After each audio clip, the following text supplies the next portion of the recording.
नमस्ते साथीहरू, म आइसा महराज हजुरहरूको अगाडि एउटा चाहिँ हाम्रो प्राइसिङ डिसिजनको एउटा लिएर आएको छु। योमा चाहिँ यो चित्र बनाउने बेलामा धेरैजना हामीहरू कन्फ्युज हुन्छौँ। यो अलिकति सजिलो भए पनि अलिक घुमौरो पारेको छ। त्यही भएर चाहिँ मैले यो 2016 को मेकअप क्वेसन छ जुन त्यो गर्न गइरहेको छु। यो चाहिँ तपाईँले बुझ्नुभयो भने यो भिडियो एकदमै सजिलो छ, धेरै गाह्रो छैन। तर चाहिँ हामीहरूले मेन भनेको यो साह्रै बुझ्न गाह्रो छ के, घुमौरो छ, सजिलो छ। अनि क्वेसन हेर्नुहोस् एकचोटि। यहाँ क्वेसनमा भनेको छ कि अ कम्पनी हैज 3 डिभिजन। एउटा कम्पनीमा 3 डिभिजन छ, XYZ। X can buy a part from division Y or from extra company which will meet Y market price of Rs20 per unit. If X buy from A corporation in turn buy a component from division Z for Rs4 unit. The outlay cost to division Z of supplying their component are Rs2 per unit. In filling X order, Y will incur only cost of Rs16.5 unit. Assume that division Y is working at a full capacity and can provide to an outside buyer at the same market price of 20 per unit and with the same outlay cost of Rs16.5 per unit. क्वेसनमा के भन्यो भन्दाखेरि एउटा कम्पनीमा XYZ नामको division छ। अनि division छ, बाहिरी पनि दुईटा एक्स्ट्रा कम्पनी छ, Y र X र XYZ नामको डिभिजन छ र बाहिर पनि एक अपरेसन र दुईटा डिभिजन छन् हैन। एक अपरेसन नामको डिभिजन छ रे। अनि त्यसपछि चाहिँ X ले चाहिँ कि त Y बाट ट्रान्सफर गर्न सक्यो अथवा कि त बाहिरी कम्पनीबाट किन्न सक्यो सामान हैन। सामान चाहिएको चाहिँ X लाई हो।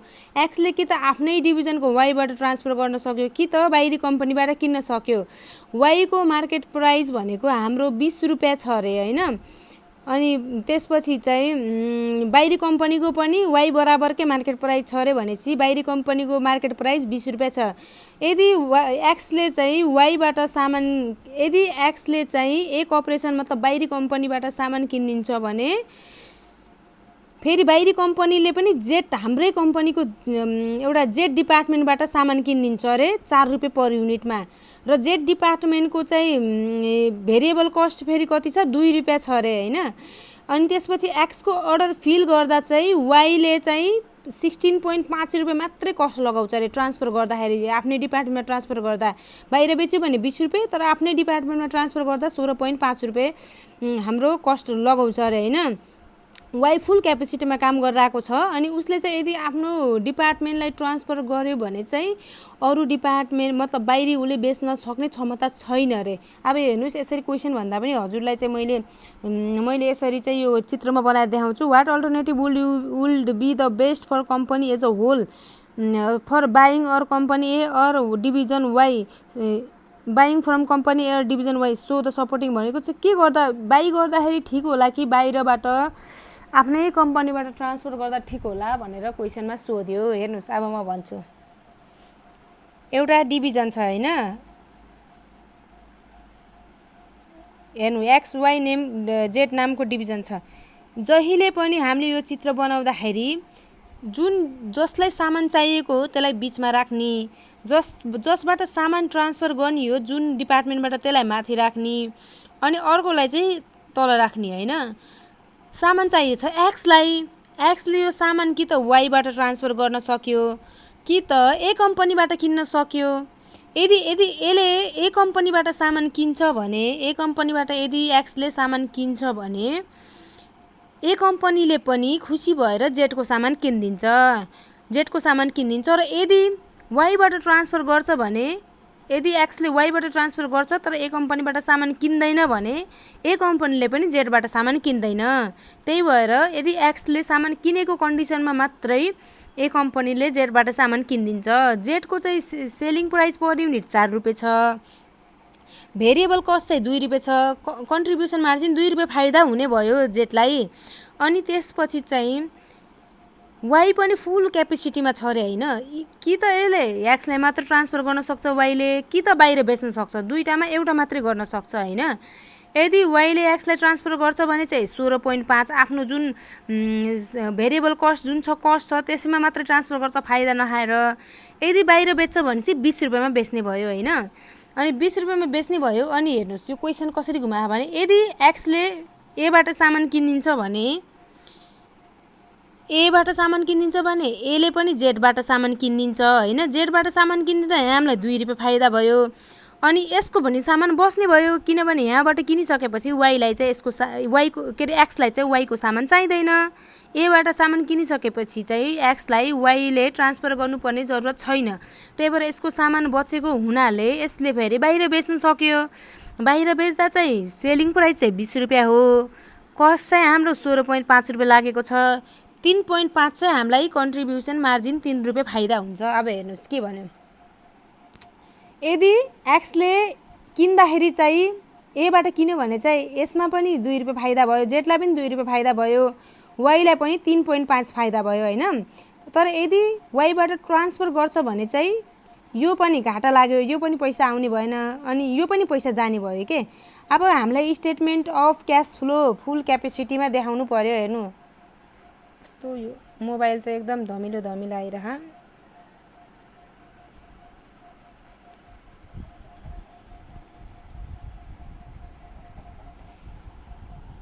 अब हामीले मेन ट्रान्सफर गर्दाखेरि फाइदा हुन्छ कि पर्चेज गर्दा फाइदा हुन्छ हेर्नु पर्यो।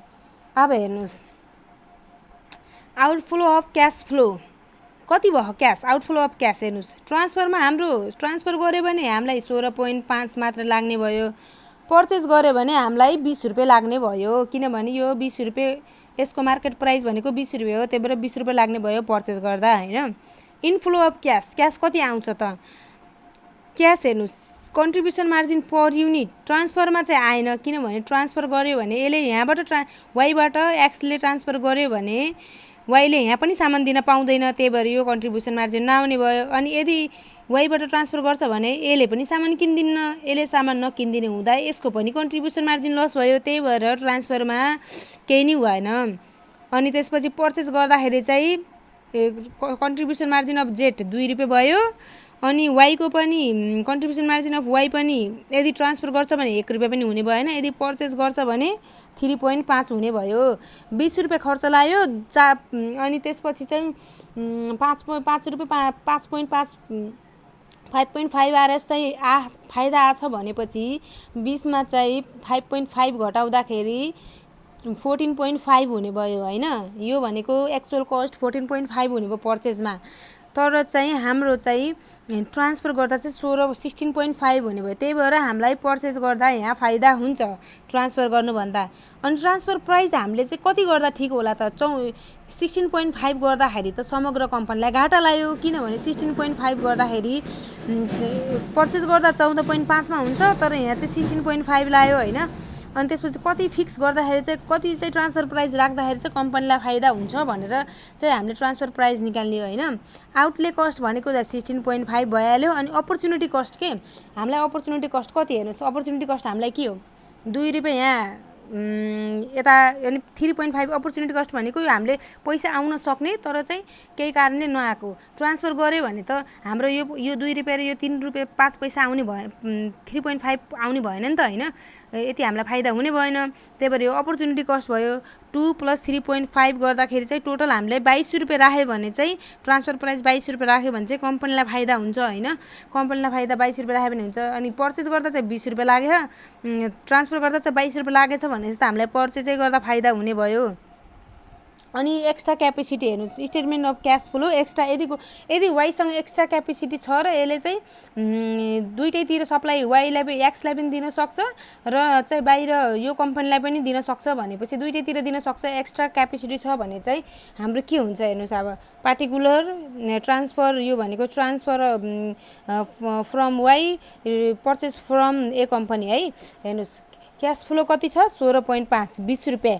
इनफ्लो हेर्नु अब यहाँ हेर्नुस् यसले यदि यहाँबाट सामान किन्यो भने चाहिँ यसले एक्सले एबाट सामान किन्यो भने चाहिँ पनि यसले यसलाई दिन पाउँछ वाइले चाहिँ दिन पुग्छ हैन। यदि वाइले एक्सलाई सामान दिन्छ अथवा एक्सले चाहिँ ट्रान्सफर गर्छ वाइबाट भने पनि यदि यससँग त एक्स्ट्रा क्यापेसिटी छ त्यही भएर यहाँ दिन पाउँछ दुईटै कन्डिसनमा उसले दिन पायो अरे के। यदि ट्रान्सफरै गर्छ भने पनि उसले धेरै क्यापेसिटी भएको हुनाले यहाँ चाहिँ बेच्न सक्छ र यदि चाहिँ यसले एबाट किन्यो भने त यसै पनि बेच्न सक्ने भयो बाहिर। त्यही भएर दुईटै कन्डिसनमा चाहिँ उसले चाहिँ बेच्न सक्ने भएको हुनाले यसलाई चाहिँ हामीले अपर्च्युनिटी कस्ट भन्दैनौँ होइन, यो अपर्च्युनिटी कस्ट भएन। त्यही भएर चाहिँ यो हाम्रो चाहिँ के हुन्छ हेर्नु, क्यास फ्लो 16.5 20 भइहाल्यो। इनफ्लो चाहिँ जेडको मात्रै हुन्छ। यदि एक्सले चाहिँ एबाट सामान किनिदिन्छ भने चाहिँ एले चाहिँ जेडबाट किनिदिन्छ, त्यही भएर 2 रुपियाँ आउने भयो। यदि वाइबाट ट्रान्सफर गर्छ भने त एले सामान किनिदिन्न जेडबाट, त्यही भएर 2 रुपियाँ घाटा लाग्ने भयो नि त। त्यही भएर चाहिँ सिएमपियु अफ जेड भनेपछि 2 रुपियाँ भनेपछि 18 हुने भयो। यहाँ चाहिँ कति हुने भयो, 16.5 भयो भनेपछि हामीलाई यो कन्डिसनमा एक्स्ट्रा क्यापेसिटी भएको कन्डिसनमा चाहिँ हामीलाई चाहिँ ट्रान्सफर गर्दा नै फाइदा हुन्छ। ट्रान्सफर प्राइस कति राख्दा ठिक होला, cost outlay D plus opportunity cost गर्दा 16.5 + 2 गर्दा 18 रुपियाँ आउँछ। यति हो।